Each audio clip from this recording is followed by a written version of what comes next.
Welcome to the Rolling Out Leadership Ride Con. We have a dynamic conversation for you today. I'm Marcellus, and the title of this chat that I'm so looking forward to is Championing the Greatest Generation of Scholars Ever. We have the one and only Dr. Marco Clark, founder, CEO, Richard Wright Public Charter Schools in Washington, D.C., some incredible initiatives. You're known as an urban schools turnaround specialist. I work with many corporations, and when you get that label of a turnaround specialist, like you are a disruptor, you are, doing 180s and 360s to really transform an industry. You're doing it in an education realm. And you have a nickname as America's toughest principal. So welcome, Dr. Clark. And you got to tell us your story and how did you earn that name, the turnaround specialist and America's toughest principal? But you know what? Thanks for having me, man. I'm excited. Every time you start talking about it, somebody starts talking about education and being a reforming education, man, I just get excited. So to hear that, I'm saying, is that me? Like, who you talking about? But I just appreciate it, man. I tell you, I got into education just on the backbone of my own educational experience. I had a poor public school education. And I barely got out of school, man. I had a 1.6 grade average, 480 on the SAT, had some misdiagnosis with labels, man, that, changed the trajectory of the way I viewed education, turned me into basically a hard knock, hard head young man. But when I got a chance to become an educator, I really saw it for what it was. I saw particularly urban students being used as pawns for dollars and pawns for different legislations and political aspirations. That really prompted me to step my game up and to not just be a teacher, but to get in a position where I can make some decisions. And so I went from being a teacher to assistant principal to principal. And every step that I went up, I saw the game getting harder and I saw the game getting more treacherous as it related to working with young people. They were getting cheated out of everything.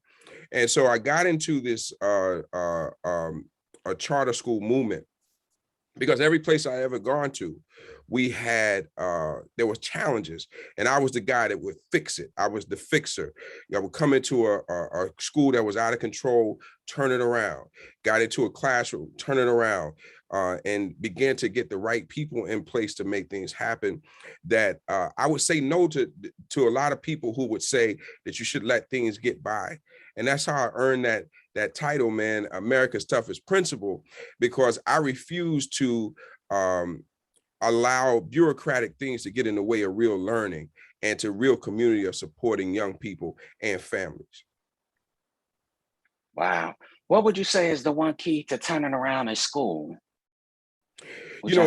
It's trust, it's building relationships, it's understanding the culture, it's understanding how people respond.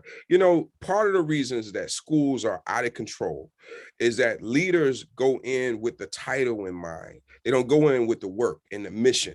And they allow the challenges to overshadow their mission. For me, my mission has always been stronger than any challenge that could ever come before me. And so with that being said, I came in with a winning attitude. Losing is not an option for me. And so when you come in, I'm determined to win every time. And building relationships with young people has been the secret sauce that I have to turn things around. Because when kids trust you, then you have a area to pivot from. And what I mean by that is, you get kids to trust you, their family's going to trust you, because you think about it. When your child comes home every day and says, Dr. Clark is a good guy, Dr. Clark cares about our education. Quite frankly, when I meet the parent, they're going to have a very open mindset about wanting to work with me based on what the child says. And it's the old mantra of great customer service means a lot. And so I'm taking that in the realm of everything I do with education and building relationships. If I buy into you as a child, then you're going to buy into me because I have taken the time to be vested in what is something that you value the most. And that's what I do as I move these schools along. And Dr. Clark, you mentioned this mentality of I don't take any L's. I'm coming to win. So it reminds me of two people. One, there's an energy and aura of a Muhammad Ali. It looks like you're bringing, in addition to the charisma, but there's a sense of purpose, a sense of mission, and going beyond just the classroom, going just beyond, like you said, the bureaucracy. There's a greater mission in play. So I think of Muhammad Ali, someone I even, keep around me as inspiration. But another educator happens to have the same last name as you, but Dr. Joe Clark. And just salute to him. And if I'm not mistaken, you're related, not only in name, but blood as well. Absolutely, absolutely. And I tell you, before he passed, I mean, we would have conversations about once a month, just talking about education, talking about what we got to do to fix raggedy schools and raggedy people with raggedy administrators, and not being afraid to if you go in worrying about your reputation, then you can forget about ever winning. And, you mentioned Muhammad Ali, who was one of my greatest athletes, and I believe, and I do have that spirit, because he never felt like he would lose, even when he had it internally. He never let you know that he thought about losing. And real leaders, at times, we think about the fact that I may not win this battle, but the reality is, on the outside, we let everybody else know that we feel like we can win. And that's 80% of the battle, that you believe that you can win. And if you can believe that, then you can achieve the next step. And so this whole energy around Joe Clark, man, and him mentoring me along, is to never be scared. And they would always say that when your feet are ready to move, and this is a quote from him, and when your feet are ready to move, don't be afraid to move with it. And so that was one of the last words that he said to me as we moved on. Don't be afraid when your feet are ready to move. And so the reason our schools are poor is because people get stuck in their own way. And my motto is, you can't be the person who's determined to win. And I come to win every day. Mm. Wow. Salute. And for all those, should know Principal Joe Clark, but Lean on Me, the classic movie, and, classic lines, by any chance, do you keep a bat somewhere around your office? Just for simple purposes. I don't keep a bat near me, but I tell you, I use my words, and everybody knows I say what I mean. I mean exactly what I say. I'm one of those administrators, change agents, the individual who will say to children nothing different than I will say to their parents. And that, to me, that's the role model that you should be. You got some educators who are in this business who will say things to children and then say that they didn't say it once the parents are around. Everything that I say is very transparent.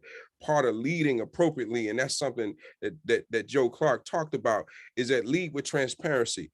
Say what you mean. Don't be afraid to say it to everybody in every room, and don't be afraid to be, as one of my other mentors, Dr. Moses C. Norman, would say, be great amongst the greatest of men.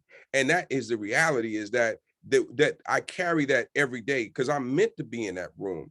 I'm getting kids to feel like champions all the time.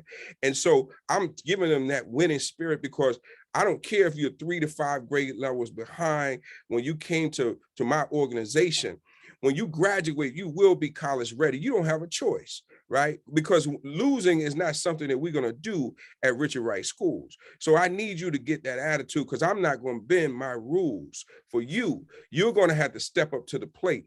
And in the same vein, I need you to have an expectation of me. All right. You can't come in and I give you a whole list of dues and you don't give me any. You got to tell me exactly what the expectation you have for me, because this is a contract of a relationship. And we both have duties that we're responsible for each other. So hold me accountable as a student. Tell me what you need from me. And I think that's important. That's how I made some things happen. Some of these keywords I'm pulling, you mentioned trust. So important to have trust. This accountability, as well. And you've mentioned a mission. So I'll ask, going into 2022, a lot of projections, of a post-pandemic era, but we really don't know what is happening, and what changes, on the brink. What is the mission, and what is the core challenge right now for Black America as it relates to educating our youth? Well, first of all, we are in a state of emergency, and it's been that way. I think people have, Black people haven't really taken it as serious as they should. Education has always been in a state of emergency for us, but it's even more so now. That education divide that was 3 to 5 grade levels behind now is over a decade because of this pandemic. It's going to take every ounce of energy that we have to push our kids forward. In other words, there are 365 days in a year. We're going to need to double that and get in each day that you work, you got to work twice as hard each day to catch up, to even get to the level by the time you graduate from high school. We are so far behind. And then we're dealing with generational curses of illiteracy and inadequacy and inaccuracy of things that we are working along. So in 2022, man, the job just got a lot harder. And we come in, and so we have no time to play. We don't have time for kids to be suspended. We don't have time for raggedy teachers, raggedy administrators, raggedy facilities, raggedy outside community stakeholders. We have to put our feet to the fire and be ready to get in and know that sometimes that flame is going to get a little hot for you. It's going to be some criticisms that you're going to receive, but you got to stay steadfast. You got to remember what the mission is. And if we don't, our community is doomed for failure. As you look all around and you see the regentrification that's happening in cities, none of that is helping us. All right. And we need to be learning something about it. We're being pushed out of areas that we lived in for hundreds of years, where folks said that these are impoverished areas. They're now multi-million-dollar, billion-dollar areas. And we have to make sure that this is happening. And when schools start to get better, the community will get better. And if we look at regentrification, you see that that's what's happening. Mm, no, absolutely. And you're the founder, Richard Wright, public charter schools. This is the first public high school in the country that focuses on journalism and media arts. So as we talk about the elevation of a Black youth, the challenge, and a lot of times there is, there's even a book that I read by Tom Burrell called Brainwashed. And, he started Burrell Advertising, but he said that the greatest marketing campaign, not greatest, but the most effective ever, was the propaganda of Black inferiority and white superiority. And so that is a image, that is a promotional marketing campaign. So media is so important. So for you to lean into media as this first, why was that so significant in changing the narrative of how we not only see Black youth, but how we train them to actually be in the journalism field and create rolling outs and other, Black owned media to be able to control that narrative? So, one of the things for me in starting this organization was so the journalism part was designed to increase reading abilities, because in order to be a great journalist, you have to be able to read and research. In the midst of that, if you are able to increase your reading levels, then your writing skills will get better. So if you can read and you can write, now you have two forms that people can't take away from you. With those two elements of reading and writing, you develop another skill that you don't realize, and it's an orator skill. And what I wanted my young people to understand is that we need to improve your reading and writing so that you can get a seat at the table without physically being at the table. Because if you can write, your information can get there and it will sit there and resonates amongst thousands of people, millions of people, when you can get it in there. If you can read and write well, your orator skills come because you're able to go back in your community and communicate to the people, speak the language that you need to talk to in your community.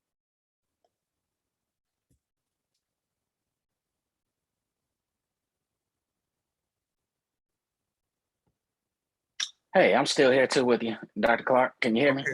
Yeah, I don't know what happened and my screen switched over for a moment. I'm sorry. It just went blank. Are you there? Yeah, I'm here, and I see you clear. Okay, I apologize for that. My screen just went black for a second. Okay. If you could read well and you could write well, then you get this oratory skill where you can go back in the community and you can speak the native language and you could talk, but you will also have the skill to back it up, what you're saying, and you can begin to change the community one person at a time. So in understanding that, I said, this is a powerful way to change the trajectory. Typically what happens is that at 4, 5, and 6 o'clock on the news, they tell one story, which is not the right story.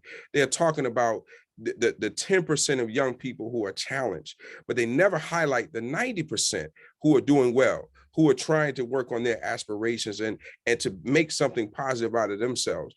That story is never told. So my thought was, why not let us be the storytellers? Let's create our own news network, all right, at a high school level. And we have a news broadcast where we even have a news channel van that travels around the city. It is called the Roxy Mobile at Richard Wright Schools, where I have a head anchor and they have a lead anchor that's involved with a film crew, and they go out each day and they go around and find news. So when we hear news happening, we go to the location and we're reporting it in a different way. We're utilizing social media, YouTube, and those areas to be able to put our own broadcasts out there and our own channel so that we could talk about the 90% of young people who are doing well and not let them be overshadowed by the 10% who are challenged. And so I thought, what an amazing way to not only fix education by fixing the reading skills, because we know a person that can read has options. We also know a person that can read and write has options. And if you can read and write with your options, you're going to get in a room where your oratory skills are going to be able to come up so that you can express something that's deeper. And that was the purpose of starting this whole school. We based our foreign language in Latin. And we also teach American Sign Language because that is a new deficit that's falling plague in our community now, where the death rate is increasing in the Black community. And it's a lack of communication of a group of people who will be left behind. And so now we've embedded that into our program because we can't stop the proper communication and we can't stop the proper information getting out. So we need to address every scenario that will affect us. And as you break down just the power of journalism, and you broke it down to, and I think that's so important because a lot of times kids will say, well, why am I doing this? Why am I reading this? Why I got to write this essay? Why I got to learn this geometry and all these other different subjects? But you broke down, hey, journalism and our portrayal in the media, you know, and everything that we're watching, and even into social media, which is a part of that overlap, reading, writing, and as an order. And there's been a conversation even amongst this leadership riot con where the founder Munson Steed of Rolling Out has had conversations with the cover personality who was Michael Eric Dyson and his new book. But it epitomizes when you take that reading and when you take that writing and you become an orator. I know he's a board of director at the Richard Wright Schools as well, that you can have one of your most dynamic leaders. And you have that in a lot of our leaders, including yourself. And so that is so important. And you said that you can have a seat at the table without even being there. And that's talking to a different power, a different equity, because that's power and control. You're having an impact without your physical presence. Even from a business perspective, once you attain financial freedom is when you're able to generate, a certain level of wealth or income without your physical presence and your physical energy. And there's been, even through the media lens, there's so much physicality put on Black people. We're physical athletes, we're physical entertainers. Our women are physically beautiful in ways that we find all these categories of exploitation because it's all this physicality. Sure. But you're removing that by putting a focus on the reading and the writing and the oratory. There's so many ways in which we can travel and have an impact. And that's amazing that you're creating that there. You do so much innovation in your school. Diane, who connected us, she told me of a scenario, and you can bring clarity to what this initiative is, but she told me, she said, a day in the life at the school, Richard Wright, we got kids. They're in a classroom on site, and they have two teacher assistants. I'm like, okay, cool. And then they have the primary teacher who's on a big screen. And I'm like, okay. So I'm like, all right, this sounds like, transitioning out of the pandemic, teacher there, She was like, no, this is not just for one period or one day. Their teacher, even though the school is in DC, their teacher may be in California. Mm-hmm. And you all have the best teacher for that category, searched the entire nation and identified one who may not be just in the area all the time, but you all created just an innovative teaching system where you all have teachers that aren't necessarily, once again, physically on site, but able to educate in this new virtual realm. And that's the new normal that you all were very prepared for and accelerating through, this decade with. So tell us how you're leveraging technology to elevate the education experience. Listen, we're always constantly thinking out of the box. The wise man doesn't think for the day. The wise man thinks for years or beyond. And so where we are now is that I give you an example. I mentioned American Sign Language. I have a teacher that is in Brooklyn that is teaching sign language on the screen each and every day. We have kids who are maybe one or two are still doing virtual, that they're in on the screen with the teacher. They can have interaction with their classmates and with the teacher. And while she's in Brooklyn and they're on the screen and some in the classroom, and then I have two other teachers in the room that's working directly with those students to ensure that they are learning it at a faster pace than it could ever happen. So we got groups of things going on in American Sign Language where kids are learning sign language so fast. We're doing it in geometry, where the kids who are advanced are moving forward a lot faster, that the teachers on the screen. And then you got two other teachers inside of the classroom breaking it down with those other students who may be moving at a slower pace, or some may be moving at a faster pace. We're able to do that grouping around. So that 3 to 5 grade level behind, when they get to us, no, we speedballing you. We're giving you the adequate support. You don't have to sit and wait. And it's important for us to not let kids who are smart enough not be challenged and let them sit and wait too. So we're doing this on a daily basis where I'm taking the technology and saying, hey, you know what? I have no problem ever getting teachers. I got schools that are saying they can't staff people. They're not thinking out of the box. Because like you said, I have a teacher in Africa that is working with French. Out of African speaking nation is speaking French to our students every day in that particular class. And they're doing it from the screen, while I have another adult in the room working. So they can get to meet people from Africa, and while they come to school every day. So I may be from Southeast DC, but my teacher is in Africa, all right, is in West Africa. And here we go, where I'm having a conversation, and each day that teacher can walk in and say, here's another item from West Africa. I want you guys to see this. Take a picture of it, look at it. You're experiencing something. That's what education is supposed to be about. Not the same old things that many of us did. Listen to the teacher, look at the chalkboard, and then go home and be bored. It's supposed to spark your mind so that you can be change agents. And that's what we're doing every day at Richard Wright Schools. Wow. To break through that virtual realm, and it's, you hear this concept called the digital equity, and that's, greater access to these accessible technologies that are really driving our world.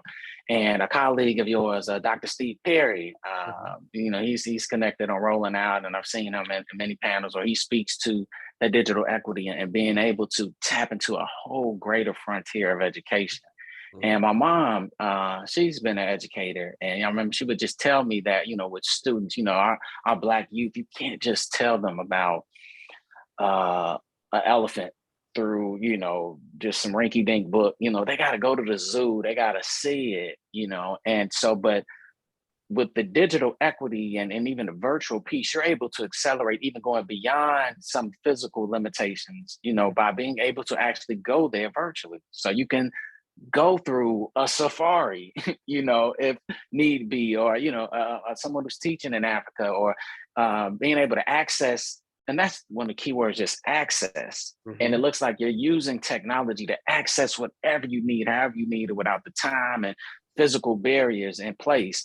And you see that, what would you say is the key breakthrough that is changing how young Black kids are learning, where they're accelerating, that divide, in education? So I think one of the things that's a brainchild is that we basically made education like social media. You got to reach kids where they are. So when you Mhm. do those classes online, they're being recorded every day. Kid can go back and hit play.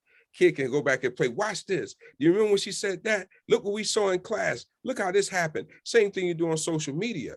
And so I said, wow, the power of that is phenomenal. So why not make sure that we are recording these classes and the kids can play back and they can cut and make different gifts of things that's happening in class based on what they saw. And so you got to meet them in where they are and then reform education to make it interesting. When I was a kid in school, education was awful. It was awful. Nobody saw education through the lens of the student. And I was bound and determined that we would educate kids from the lens that they saw education, not from the lens that we saw it. And that's how the information is transferring to them. That's why I'm getting great gains. That's why for every year we've had a graduation class that my students are accepted to 5 or more colleges and universities. They can't graduate with just one acceptance letter. It has to be 5 that they get accepted to, because we got to raise the bar, but you got to do it through their lens in order to make that happen. Mm. And what's the bridge? It seems like to even have that, where you have majority of your students that are graduating with numerous, college, acceptance letters. There's a connection between you as the leader, uh, the parents, and even the guidance counselors. And that's one area that, especially, in many of our schools and communities, seems to kind of fall, in between, the gaps. But that guidance counselor, like, you should be guiding somebody's life. Like, there's a goal by the time they graduate, they should be prepared to go to college. And that preparation doesn't start the summer before. There's certain scores and certain metrics and certain preparations that, coming in the ninth grade or even earlier, should be, some preparations made for. So what's that ecosystem look like where that's happening? So, I'm blessed. Our organization has a dynamic director of counseling that is on the ground, works quiet, but walks with a big stick, gets a lot of stuff done. I mean, this young man is just phenomenal, and knowing every kid, knowing things about them, because we built great trust and relationships with our families. It's not hard for them to open up when he's having these conversations because the trust factor is there. And so it is something that starts with kids in the 8th grade that we start to feed college to them. So by the time they become juniors, they already have a solid idea that when we come back in the fall as seniors, you already know what we have to do. These things are already laid out for you, and it's been making the work a lot easier. Now he's putting in work, and it takes overtime. And this is what I want folks to understand: is that great schools don't happen 9 to 5. Great schools happen 24/7. That means that you are available consistently. And when as we make changes in what we are able to accomplish, is just because we are not 9 to 5 workers. Every time I hire someone, my question is, are you a 9 to 5 person? Because if you are, you're not going to do well in our organization, because we understand that it's not good enough to be good. It's not good enough to be excellent. We must be exceptional. And if we don't fight for it to be exceptional, then we have wasted our time. And that's who I'm looking for on my team. Mm, that, yeah, exceptional. And I think that is one of the charges to Black America. Um, it's not just Steph Curry's job to be breaking records. Like, we all, in the areas of education, of medicine, of law, of, construction, wherever you're at, that mentality. But we're starting off our civilization, our society starts off at the educational level, with our youth. So that is very powerful. There's another initiative that I love, and you got to tell our rolling our family about it. We have a series rolling out. It's called Boundless Brothers, and it's brothers that are just speaking on great ways in which they're playing a part in the leadership for Black culture. And you also started the Block movement, and tell us just the special impact that has had, where you're elevating just the presence of Black men in the communities, where Black youth are being educated. You know, that program is so near and dear to me. If I can just drop a few dimes with you around how safe our organization is, and this is part of the reason why it goes together. The only public high school organization that does not have a metal detector in the District of Columbia. The only one. The only public high school that does not have security in the building, period. The only public high school in the district that does not have police officers walking around every day. I can give you some data. It is now December and the holidays. We had one incident of students with a fight from August to December in a high school where we serve 100% free and reduced. Over 80% are considered at risk. Kids, over 90% of those students come from the lowest socioeconomic wards in the district. And the data says that these are terrible kids. That's what the data says outside. The inside data says we got kids going to college and they're not animals. So we treat them like they're academics as opposed to that. So we decided that we have to protect these young people and create a different vibe for them. So we started Man the Block because the first year we were starting to do it, we gave our kids laptops. Nobody else was doing that. 12 years ago, our kids started getting robbed as they were getting at the train stations and the bus stops from other people who were, because they knew that they had these devices. And so I said, well, I got to get something together. So I went and I reached out to different civic leaders, my fraternity and others, and said, hey, I need y'all to volunteer your time to be out here on these corners, to be out here as a presence. I don't need you to do anything. Your presence itself will change the mentality of somebody who wants to cause harm to our young people. It will change the mentality of young people who want to harm young people like themselves. When they see men and they see strong women, all of that changes. They back up just because they saw you. That number started to grow in number. Our kids stopped getting robbed. Our kids stopped getting beat up. Our kids stopped having issues, and they were feeling good about traveling home. They were being able to participate in activities because they could say, I may not know you, but those group of people over there, they here for me. They're here to make sure I can have a safe passage through. And so that became infectious as we promoted it all around the city. Man the Block fell in every ward of the District of Columbia, where I had men from 100 Fathers, men from Omega Psi Phi fraternity, men from churches, and all around who were at corners in some of the most challenging neighborhoods in the district to ensure that our young people got home safe. And so Man the Block is about encouragement, and Man the Block is about ensuring that there's a safety to and from school to ensure that kids can continue to have and complete their aspirations. Love it. Love it. What is the Black father's role in educating our Black youth? And as a leader, as a Black male leader, in education, what would you like to see more of Black fathers, Black men? We need Black men to be involved in positive ways. Like, we don't need all Black men to be coaches. We don't need you to be disciplinarians. We need you to be mentors and scholars. That's what we need. We need the conversation of guidance, not necessarily at the old coach way of yelling and cursing. That's out the window. We need men who are going to give our kids something to look forward to becoming. I need men that's going to be committed. And quite frankly, we've had several men who could step up to the plate and several men who didn't. So the mentoring never stops. older men have to mentor younger men, and the younger men should mentor the generation below them. But we have to do it as a group, and that's what I'm looking forward, and hopefully getting men involved. You know, it's one thing to say I want to give back, but it shouldn't be about giving back. It should be about mentoring up. And if you're mentoring up, you're giving back says, I'm selling myself short. I just want to do this. If you're mentoring up, you're bridge building for kids, you're bridge building for them. And that's what I want to see men, Black men do, and to come in and also be willing to learn, because educating young people is a different craft.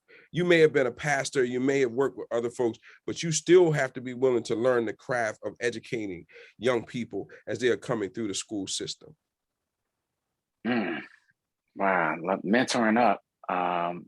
And even there's a term, the sponsor, because we hear mentor so often, in culture, but that sponsor, someone you talk about that seat at the table, that sponsor, even not in more ways than just financial, but it's a commitment level to actually have some equity in seeing, that person, matriculate, in society, and using your resources and using, and that's what, like when you have a board of directors, every child should have a board of directors, and it extends outside of their family, but those that have invested interest willing to pull into, those resources the way that you seem to do. So there's another concept rolling out. Munson Steve is kind of making it even more popular, and it's a scorecard.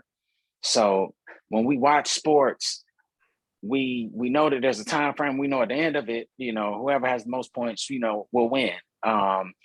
It seems like for some of the challenges, including education, a lot of times we just don't have that scorecard, and sometimes it just takes a leader, just like how you've done with the block movement, where it's like they're probably men that always wanted to support, but it was like, hey, this is what I need you to do. I need to show up here at this time. I need you to be on guard for these types of things, and setting a system in place for that. So as it relates to a scorecard for education, I'll ask, what are some metrics, and we can even break down the youth, you know, um, system, from, let's say, we'll go from third grade, sixth grade, ninth grade, and into high school. But by the time a Black child is in third grade, what should be one of their main metrics, or top three that they should have in place? So by the time a child is in the third grade, you know, and understanding where a child should be, correct? By third grade, a kid should be able to uh, know upper level multiplication, right? Kids should be able to read a novel by themselves. A kid should be able to write a short essay by themselves. A kid should understand proper punctuation by themselves by the time they are third grade. By the time they are finished eighth grade, a kid should have a clear understanding of pre-algebra.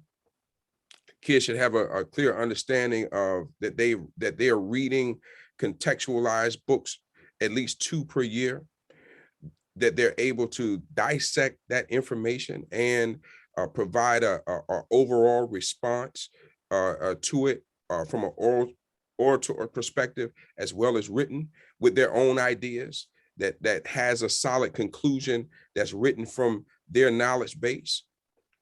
By the time a child finishes the 12th grade or is ready to graduate, that kid should be proficient in geometry, algebra, and should have a understanding of a little bit of calculus, at least touch on it. That child should be able to read at a 12th grade level, at least by the time they graduate, are ready to graduate, and that a kid has created a resume with a group of a network that he or she has learned to network with mentors involved, that's going to guide them as they move forward into the next step of their journey. And to me, those are the basic things that should go on that scorecard. And as it relates to standardized tests, through, let's say, 8th grade and then through high school, what should be the goal? I know within, up to 8th grade, there's more so a percentile, so what should every Black parent be striving for their student to achieve? And then in high school, what should be that, that GPA and that ACT or SAT score that they should strive for? So I'm one of the ones who have major arguments with the standardized assessments. I think the validation of information that I just shared is the greatest validation, because if you can do those things, you can pass those state assessments. We understand there's a biasness in the assessments and certain things that are not covered based on demographics and geographical zip codes. From what but if that is the scorecard that you weigh your whole educational platform around, you will have mastered what's necessary for that. I think in our school organization, no student can be promoted if they have less than a B average. So we need a 3.0, and the teachers can't, every assignment must be redone over and over and over again until it reaches B level, because you can't get scholarships with less than 3.0 GPAs. When you look at it, when you're working with kids who are coming from financial challenge backgrounds, they need every dollar. And so if we allow them to get out of high school with a less than a 3.0 GPA, that means that the likelihood of them getting enough money to not just get to college, but to stay in college and to graduate becomes less than 40%. And our goal must be to ensure that we are having them in a position where they can continue to win after they've graduated from high school. Wow. So would that goal be is the goal to get be in position to get a college scholarship? To get a college scholarship. And Okay. and that 3.0 will actually put you there. Okay. Okay. Awesome. Awesome. There's one other series of questions I'm gonna do with you, just a rapid round. And I'll mention a concept and you just give me just a quick, statement, 10 seconds, or so on just your immediate thought on it. Homeschool. Awful. I think it's an awful concept. You take out the social aspects of it. Every child needs the socialization. You don't live in a world where you could be isolated. And so to me, homeschooling is a waste of time. And especially to have a parent who's not trained to be an educator. You have diminished the educational role, the educator's role, by saying that I can do it better than those who are trained to do it. To me, that's just saying that you don't need a doctor. I can do open heart surgery because I have a knowledge base, or I can read a book rather than the person that's trained. Stop treating educators as if they are not. They've gone to school for the training that's designed to be able to move kids along, give them the opportunity, and you hurt your child when you take away that ability to socialize and connect with others. That was tough, Dr. Clark. I'm sure there'll be many conversations on that one. But man, strong statement. College education. College education is important. I believe that no matter what opportunities will come your way, I believe that every Black person should get a college education, regardless of what field you go in. You become a police officer, do it at your own time, but you must get a college education. Okay, if you can list 3 to 5 top career fields our Black youth should be preparing for. We need more educators. And you got to remember that if you don't have teachers, you have no other fields, and people forget that. Without teachers, there are no lawyers, there are no doctors. All right, so we need more educators. That's the top field. We need individuals to go and become lawyers. We need more judges, and that's important. Folks that can understand the law, change the law, and put themselves in a position to make positive change and whatever's right. And then the last thing we need is that we need doctors. We need healthcare in our communities like never before. We need people who are going to go and tell people the truth and not allow them to be blinded by what others will put out there. So we need those three things to happen emphatically. Those are areas that we need Black people in like never before. This is a very extreme question, but if there was only one subject that could be taught to our Black youth, what would that be?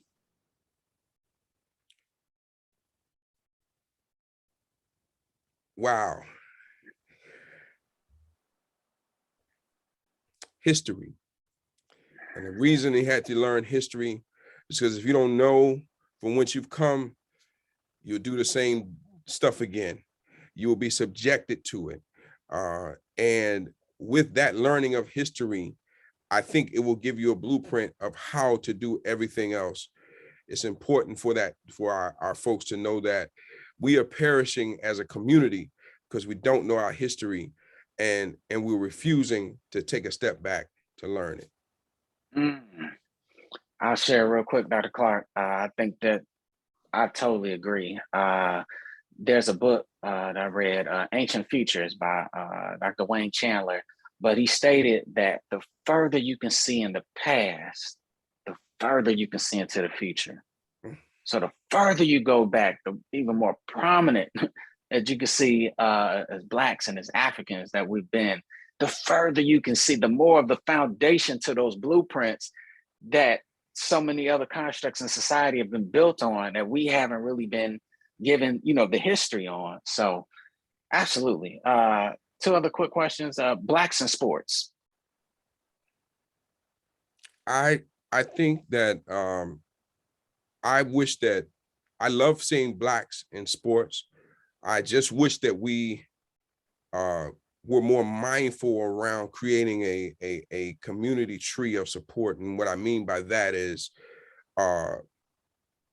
you got all of these conglomeration of Black millionaires. I don't want to see any more jewelry. I don't want to see any more cars. I don't want to see making money rain in the air at strip clubs. What I want to see is real change happening in the community. How could you have cities, Philadelphia, Baltimore, DC, Atlanta, New York, and have school systems that are broken? When you have millionaires that could create and change one school at a time where our kids could have optimal learning opportunities, better neighborhoods, better food, better systems, and where's your voice? Because when you have dollars, why aren't you showing up to school board meetings and demanding certain things happen for children, demanding certain things happen at these political meetings, demanding that it happens for communities that are challenged? Use your position as athletes to make positive change in communities of people who are voiceless. Dr. Clark, why don't we see more? What do you think is the number one reason why, let's say, these multi-million-dollar, athletes, entertainers, in prominent cities aren't investing in education? Because they're self-serving, man, and they still slaves. And they're slaves to their own rhythm. Not because they are not smart. They just are being brainwashed by a system that says that it's okay for you to go get $100,000 chain. That makes no sense. That's the most ignorant thing that ever happened. So it's being selfish, and what I'm speaking about is unselfish living. We can't change things with people being selfish. And I understand you work for it. It's things that we all work hard for that you want to be able to buy, but we got to think bigger than ourselves. The one thing that happened in the Jewish community that was so phenomenal, and people can say whatever they want, is that the Jews said never again. They said never again. And they stuck to that. It is a mantra that every community should use. Never again. We're going to educate. We're going to take care of. No matter where you go in this country, whenever you go in a Jewish community, you don't ever see poverty and tragedy like you do in other communities. And when we have these athletes that make the money, and they only make a fraction of what the owners make, and the owners are making tons over what they pay them, but you have your money wasted and it's not used to serve the community as a common goal. Now, there are some athletes that are doing some great work. And I want to, I acknowledge them. Not all of them are wasting their dollars. There are some smart ones in it, but there are too many that are wasting their money. And it could be used together collectively. And if you imagine 100 athletes who make salaries in the $100 million range, if 100 of them could commit to donating $10 million a year out of $100 million, look how much money that would make, how that would work together if we all came together to work for good. And it's the same thing that happens with Man the Block. I got men working together for good, but they're working for free. So imagine if we were smart enough to take the money and put it together and work together, the change that we can make, the power that we could have, the influence that we can have, and how things would actually change. But they don't use their voice in the right facet, and it's not totally used for good. Mm, mm. And last one, you can give me a short response there, because with everything that you're speaking on, it's a whole, fireside chat we could do on it. You are sharing some gems that are very profound in the whole spirit of leadership. You mentioned meeting young youth where they're at. Hip hop. It's deplorable now. It's deplorable now. The mission of hip hop has changed from the onset. The days of Cool Herc and the 80s of Public Enemy to now, everything is about demeaning women and how much money you can make. I think it has really hurt the Black community in so many ways. It has diminished all of the work that Dr. King and Malcolm X and that everyone, these forefathers did for us. These in our community forefathers, it has been relegated to something that has just demonized our community, in my opinion. Tough. Dr. Clark, this has been a wealth of knowledge and just an amazing conversation from an educational leadership perspective. So thanks so much for what you do. There will be continued conversations going on throughout the year regarding that scorecard and where we need to champion, Black culture to be, in particularly our Black youth. But your last takeaway on how we champion the greatest generation of scholars, you being one of the greatest education leaders of our generation, how do we pass this baton to our youth so that they're going even further and farther than we could have ever imagined? Listen, I'll tell you what we say to the students every day, and this is a mantra that we use. We do the triple L thing. Our triple L thing, man, is that the first thing is that we set limits, because in life, if you don't set limits for yourself and limits of what you will not do, then and what you will not stand for, then you'll stand for anything. The first one is setting limits. The other one is that what we've talked about is that it's a responsibility. The other L is lessons. So it's a responsibility for us to continue to teach lessons and history and what has happened with our community, so that the young people growing up will understand the lessons and the challenges that we've had. So the second L is lessons. And the third L is love. Do it all because you love everything you do and you love what's supposed to happen after that. So you set limits, you teach lessons, and you do it all in the name of love. Then you ask yourself a question: why would you do that? Reflective moment. And you got to say, I do it because I love it and I refuse to give up on it. And the question is, would I give up on anything that I'm working hard. And then we're pushing people to stop giving up, but stay steadfast no matter what. Like I said earlier, the mission has to be bigger than the challenges in between. And then the last thing we finish by saying is this: make it your good, be your better, and your better be your best. And don't ever let it rest until your good is your better and your better is your best. Better gets best. You can do it. That's right. No you doubt. can do it. You just got to put your minds to it. Thanks so much, Dr. Clark, for parents that want to send their children to, the best high school in DC, Richard Wright in the public charter DMV, school. in the DMV, in the whole DMV. That's right, in the whole DMV. And the only one in the nation focusing in on journalism and media. That's right, the only one. They can reach us at Richard Wright, richardwrightpcs.org. They can reach out to me at Dr. Marco Clark on Twitter or Instagram. And they can also reach out to us, through email at info@richardwrightpcs.org, 202-388-1011. And I'm going to plug my book for those parents. I wrote a book called Parents, Where Are You? The Kids Are Out of Control. And it's a blueprint of parenthood, of things that we can do to get better. We got to make sure we get that on blackbookstore.com. That's one of the affiliates with rolling out. But okay. Parents, where are you? That is a must read.